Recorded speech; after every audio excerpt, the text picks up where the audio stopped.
Baik, pada hari ini kita akan belajar tentang materi kelas 8, yaitu tentang pesawat sederhana. Ananda semua pasti sudah sering mendengar tentang pesawat, tapi yang kita bahas kali ini adalah pesawat sederhana. Apa itu pesawat sederhana? Di sini bisa kita lihat Dava kesulitan mencabut paku dari sebuah kayu. Lalu, ayah memberikan Dava sebuah martil. Ternyata martil memudahkan Dava untuk mencabut paku tersebut. Jadi di sini, pesawat sederhana adalah alat sederhana yang memudahkan pekerjaan manusia tanpa menggunakan mesin. Jadi pesawat ini berbeda dengan pesawat terbang ataupun pesawat tempur yang biasa Ananda dengar. Nah, berikut ini ada dua benda yang digunakan untuk memotong rambut. Tahukah kamu benda mana yang merupakan contoh dari pesawat sederhana? Apakah gunting atau pencukur rambut? Nah, di sini yang merupakan contoh dari pesawat sederhana adalah gunting. Walaupun pencukur rambut memudahkan pekerjaan manusia, tetapi pencukur rambut bukanlah pesawat sederhana. Kenapa? Karena pencukur rambut ini menggunakan mesin dalam proses kerjanya. Berikut ini adalah peta konsep dari pesawat sederhana.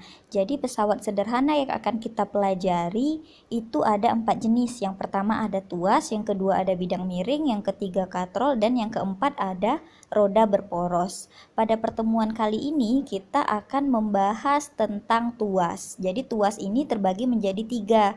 Tuas golongan pertama, tuas golongan kedua, dan tuas golongan ketiga. Nah, jadi di sini adalah jenis-jenis dari pengungkit atau tuas. Jadi ada tuas jenis 1, tuas jenis 2, dan tuas jenis 3. Kenapa dibedakan seperti ini? Ini dibedakan berdasarkan dari letak kuasa, titik tumpu, ataupun beban. Jadi pada gambar K itu berarti kuasa, T adalah titik tumpu, dan B adalah beban. Pada gambar pertama itu ada gambar gunting merupakan tuas jenis 1, di mana yang berada di tengah adalah titik tumpu. Pada gambar kedua adalah pembuka tutup botol. Pada pembuka tutup botol, yang terletak di bagian tengah adalah beban. Dan gambar yang ketiga adalah pinset. Pada pinset ini, yang terletak di bagian tengah adalah titik kuasa. Jadi ketiga jenis tuas tersebut dibedakan berdasarkan letak titik yang di tengahnya itu apa. Apakah dia letak di tengahnya itu titik tumpu, titik beban, atau titik kuasa. Bagaimanakah kita dapat menentukan di mana letak titik tumpu, beban, dan kuasa? Di sini bisa Ananda lihat ada gambar gunting. Nah, jadi kuasa itu merupakan titik di mana tangan kita letakkan atau di mana kita memberikan sebuah gaya pada benda. Kemudian titik tumpu terletak di bagian tengah, di mana ini merupakan titik yang menjadi tumpuan. Kemudian titik beban, beban berada di depan, titik di mana beban diletakkan. Misalnya kita ingin memotong kertas atau kita ingin memotong daun dan lain-lain. Selanjutnya adalah rumus yang akan kita gunakan untuk dapat menghitung pengungkit atau tuas berikut ini.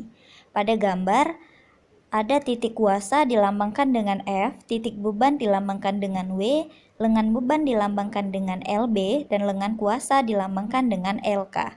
Jadi untuk menghitungnya, kita bisa menggunakan rumus F dikali LK sama dengan W dikali LB.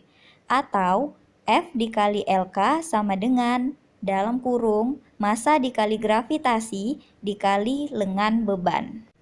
Di mana F ini adalah titik kuasa, LK adalah lengan kuasa, W adalah titik beban, dan LB adalah lengan beban. Lengan kuasa adalah jarak dari titik kuasa atau dari yang kita pegang, yang kita berikan gaya kepada titik tumpu. Sedangkan lengan beban adalah jarak beban terhadap titik tumpu. Setelah kita menggunakan pesawat sederhana dalam membantu kita untuk melakukan kegiatan atau aktivitas sehari-hari, maka kita akan memperoleh sebuah keuntungan. Di sini keuntungannya ini dihitung dengan menggunakan rumus keuntungan mekanis. Jadi keuntungan mekanis disingkat dengan KM sama dengan W per F atau gaya beban dibagi dengan gaya kuasa. Kemudian menggunakan rumus yang lain, Km keuntungan mekanis sama dengan LK per LB. Lengan kuasa dibagi dengan lengan beban. Maka kita akan mendapatkan seberapa besar keuntungan mekanis kita jika kita bekerja menggunakan pesawat sederhana. Berikut ini adalah salah satu contoh soal untuk menghitung berapa besar gaya yang digunakan dan keuntungan mekanis yang didapatkan jika kita menggunakan tuas atau pengungkit. Di mana soalnya adalah besi beratnya 160 Newton diangkat dengan tuas yang panjang lengan kuasanya 2,5 meter dan lengan bebannya 1 meter. Hitunglah besar keuntungan mekanis dan besar kuasa yang diberikan. Diketahui berat sama dengan 160, lengan beban 1 meter, lengan kuasa 2,5 meter. Ditanya besar kuasa dan besar keuntungan mekanis. Sehingga kita gunakan rumus W dikali LB sama dengan F dikali LK. Didapatkan hasil F sama dengan 64 Newton. Begitu juga dengan keuntungan mekanis. Km sama dengan W per F, sehingga didapatkan hasil 2,5. Selanjutnya ini adalah contoh soal yang kedua. Dapat Ananda lihat pada soal di sini belum diketahui gaya beban, sehingga yang diketahui adalah massa dan gravitasinya. Sehingga untuk mengetahui besar dari gaya bebannya, maka digunakan rumus massa dikali dengan gravitasi. Maka didapatkan gaya bebannya bernilai 500 Newton. Dan selanjutnya kita menggunakan rumus sama seperti soal yang sebelumnya. Sekian materi kita pada pertemuan kali ini tentang pesawat sederhana, khususnya tentang tuas atau pengungkit. Semoga dapat dipahami dengan baik. Dan sampai jumpa di video-video pembelajaran berikutnya. Assalamualaikum warahmatullahi wabarakatuh.